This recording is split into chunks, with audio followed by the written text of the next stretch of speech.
नमस्कार। तो चलिए आज हम आपको सुनाने जा रहे हैं महाराज अम्बरीश की कथा।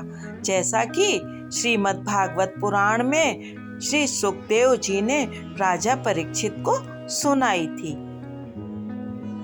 हमारे जीवन में थोड़ी सी कठिनाई आती है और हम अपनी आस्था से डिग जाते हैं। हम भगवान से कहने लगते हैं, हे भगवान, अगर आप होते तो हमारे साथ ऐसा क्यों होता, वैसा क्यों होता। लेकिन प्राचीन समय में महाराज अम्बरीश अपनी आस्था से नहीं डिगे और देखिए स्वयं श्री भगवान ने उनकी रक्षा की। तो ये कथा प्रारंभ होती है कि सुखदेव जी ने महाराज परीक्षित से कहा, हे परीक्षित, महाराज अम्बरीश बड़े भाग्यवान थे। पृथ्वी के 7 द्वीपों के स्वामी थे और अतुलनीय संपत्ति भी उनके पास थी। किंतु महाराज अम्बरीश बड़े ही धर्मात्मा थे और इस सारी संपत्ति को वे स्वप्नवत समझते थे। स्वप्नवत समझते थे मतलब वो समझते थे कि जैसे ही मृत्यु हो जाएगी तो ये संपत्ति चली जाएगी। जो कुछ भी हमारे पास है क्या वो हमारा है, लेकिन हम उसको अपना समझते हैं और यही समस्त झगड़ों का मूल है। तो महाराज अम्बरीश भगवान श्री कृष्ण और साधु सन्यासियों की सेवा में लगे रहते थे। उनकी सारी इंद्रियां भगवान के भजन, पूजन और अर्चन में लगी रहती थीं। उनके नेत्र भगवान के दर्शन में, कान भगवान के चरित्र के श्रवण में और जिह्वा भगवान के गुणगान में ही लगी रहती थी। उनके हाथ भगवान के पूजन अर्चन में और उनके पांव भगवान के तीर्थों की पैदल यात्रा में लगे रहते थे। राजा अम्बरीश इसी प्रकार तपस्या से युक्त होकर के भक्ति योग का पालन करते हुए अपनी प्रजा की भी देखभाल करते थे। उनकी पत्नी भी उन्हीं के समान धर्मशील थी और संसार से विरक्त थी और बड़ी भक्तिपरायण थी।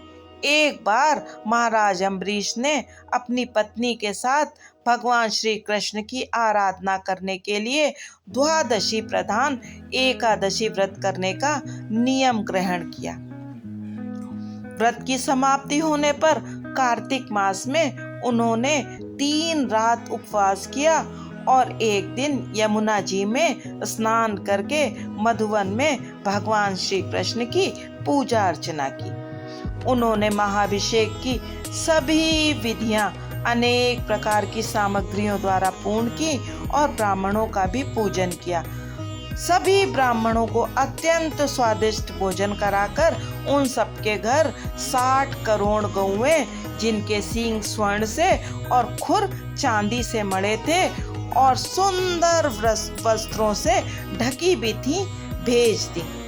वे खूब सुंदर छोटी अवस्था की, सुंदर बछड़ों वाली और खूब दूध देने वाली थी। उन गौओं के साथ दूध दुहने की सामग्री भी राजा अम्बरीश ने सभी ब्राह्मणों के घर भिजवा दी थी।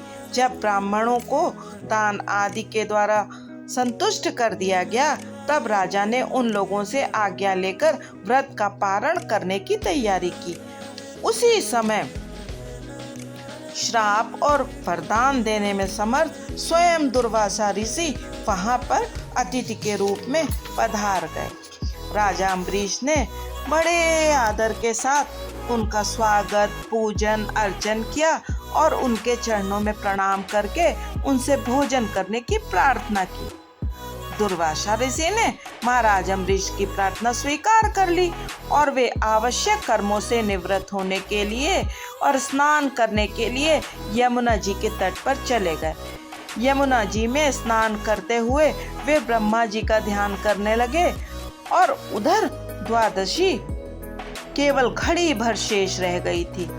धर्मज्ञ अम्बरीश ने धर्म संकट में पड़कर ब्राह्मणों से परामर्श किया।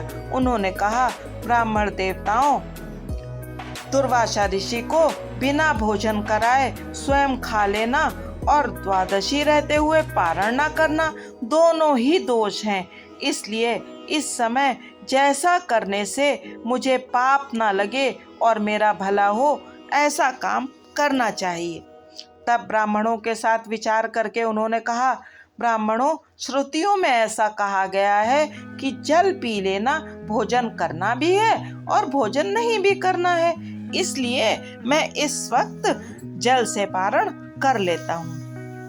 और ऐसा निश्चय करके मन में भगवान का चिंतन करते हुए महाराज अम्बरीश ने जल ग्रहण कर लिया। जब दुर्वासा जी वहां पर आए तो उन्होंने राजा को देखकर समझ लिया कि उन्होंने एकादशी व्रत का पारण कर लिया है, और वो बहुत क्रोधित हो गए क्योंकि वो बहुत भूखे थे।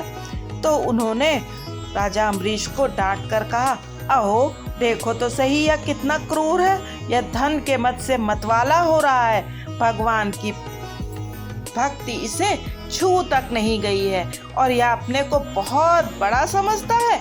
आज इसने धर्म का उल्लंघन करके बड़ा अन्याय किया है। देखो देखो, मैं इसका अतिथि होकर आया हूँ और इसने मुझे अतिथि सत्कार का निमंत्रण भी दिया है, किंतु फिर भी मुझे बिना खिलाए ही खा लिया। अच्छा देख, मैं तुझे अभी इसका फल चखाता हूँ। यूं कहकर उन्होंने अपनी एक जटा उखाड़कर उससे महाराज अम्बरीश को मार डालने के लिए एक कृत्या उत्पन्न की। वह कृत्या आग के समान जलती हुई राजा अम्बरीश पर तलवार लेकर टूट पड़ी, किंतु राजा अम्बरीश उससे तनिक भी भयभीत नहीं हुए और वहीं खड़े रहे। परम पुरुष परमात्मा ने अपने भक्त की रक्षा के लिए पहले से वहां पर सुदर्शन चक्र को नियुक्त कर रखा था। चक्र ने उस कृत्या को जलाकर राख का ढेर कर दिया। जब दुर्वासा ऋषि ने देखा कि मेरी बनाई कृत्या तो जल रही है और चक्र मेरी तरफ आ रहा है, तो वे प्राण रक्षा के लिए भागे। दुर्वासा ऋषि भागते भागते सुमेरु पर्वत की गुफा में प्रवेश करने के लिए दौड़ पड़े। वे संपूर्ण त्रिलोकी में गए, किंतु चक्र उन्हें अपने पीछे ही दीख पड़ा। तब वे ब्रह्मा जी के पास गए, किंतु ब्रह्मा जी ने भी स्वयं को भगवान के चक्र से बचाने में, दुर्वासा ऋषि को चक्र से बचाने में असमर्थता प्रकट कर दी, क्योंकि भगवान के भक्त के द्रोही को बचाने में कोई समर्थ नहीं है। फिर दुर्वासा ऋषि महादेव जी के पास गए, किंतु उन्होंने भी असमर्थता प्रकट कर दी। तब दुर्वासा ऋषि स्वयं बैकुंठ धाम गए और लक्ष्मीपति श्री विष्णु से स्वयं को बचाने की प्रार्थना करने लगे। तब भगवान जी ने कहा, दुर्वासा जी, मैं सर्वथा भक्तों के अधीन हूँ, मुझसे तनिक भी भक्तों का क्लेश नहीं देखा जाता और मैं बिल्कुल भी स्वतंत्र नहीं हूँ। मेरे सीधे साधे सरल भक्तों ने मेरे हृदय को अपने हाथों में कर रखा है। भक्तजन मुझसे प्यार करते हैं और मैं उनसे। फिर प्रभु ने कहा, दुर्वासा जी सुनिए, मैं एक उपाय आपको बताता हूँ, जिनका अनिष्ट करने से आप इस विपत्ति में पड़े हैं। आप उन्हीं के पास जाइए। निरपराध साधुओं के अनिष्ट की चेष्टा से अनिष्ट करने वाले का ही अमंगल होता है। तब दुर्वासा जी महाराज अम्बरीश के पास आए और उनके चरण पकड़ लिए। दुर्वासा जी का यह चेष्टा देखकर लज्जित होकर महाराज अम्बरीश ने चक्र की स्तुति की। उन्हें बड़ा क्षोभ हुआ कि इतने बड़े ऋषि मेरे चरण पकड़ रहे हैं, तो उन्होंने चक्र की स्तुति की। जब चक्र की स्तुति की तब उनकी प्रार्थना से चक्र शांत हो गए और दुर्वासा ऋषि चक्र की अग्नि से बच गए और उनका चित्त भी स्वस्थ हो गया। तब उन्होंने राजा अम्बरीश को अनेक आशीर्वाद दिए और कहा, धन्य है, आज मैंने भगवान के प्रेमी जनों का महत्व देखा। राजन, मैंने आपका अपराध किया, फिर भी आप मेरे लिए मंगल कामना कर रहे हैं। फिर महाराज अम्बरीश ने दुर्वासा ऋषि को भोजन करने की प्रार्थना करी, क्योंकि जब से दुर्वासा ऋषि चक्र से बचकर भागे थे 1 वर्ष व्यतीत हो गया था। और महाराज अम्बरीश 1 वर्ष केवल जल पीकर रह रहे थे। सुखदेव जी ने परीक्षित जी से कहा, महाराज अम्बरीश का यह परम पवित्र आख्यान है। जो इसका संकीर्तन और स्मरण करता है वह भगवान का भक्त हो जाता है। इस प्रकार एकादशी व्रत का महात्म बहुत बड़ा है और इसे करने वालों की रक्षा स्वयं श्री भगवान करते हैं।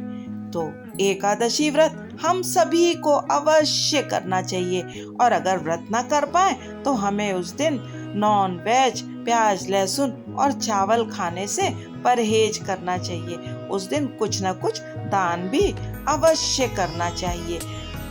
अपने व्यस्त जीवन में कुछ समय निकाल करके हमें भगवान का पूजन अर्चन भी करना चाहिए। अगर आपको ये कथा अच्छी लगी है तो सब्सक्राइब कीजिए। जय श्री कृष्ण।